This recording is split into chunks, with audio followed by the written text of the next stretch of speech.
আমি অতি সাধারণ ঘরের একজন মেয়ে। আমার অনেক আর্থিক অবস্থার সংকট আছে। আমি ছোট একটা ব্যবসা করি, জুতার দোকান দিই, ওইটা দিয়ে আমার পরিবার চলে। আমার দুটা সন্তান পড়ালেখা করে,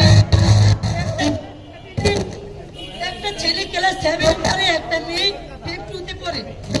তাদের জন্য আমার শরীরে অনেক সমস্যা আছে, আমি অসুস্থ, 3টা অপারেশন আছে আমার শরীরে। আমার পুরো সংসারে জায়গা এই জুতার দোকান দিয়ে আমি আমার সংসার চালাই। 5 থেকে 6,000 টাকা আমাদের রুম ভাড়া। 8,000-এর নিচে কোথাও পাওয়া যায় না। এই আমার কষ্টের কথা আমি বলতেছি যে আমার এই ব্যবসাটা দিয়ে আমার সংসারটা চলে। আমার ছেলে মেয়ের লেখাপড়া, আমার সংসারের সমস্ত বাধা হাইবার, সমস্ত চাহিদা পূরণ আমার করা লাগে। আমি আপনাদের কাছে একটাই আকুল মিনতি করবো যে আমি যেন এমন কিছু করে খাইতে পারি, এরকমের ব্যবস্থা করবো।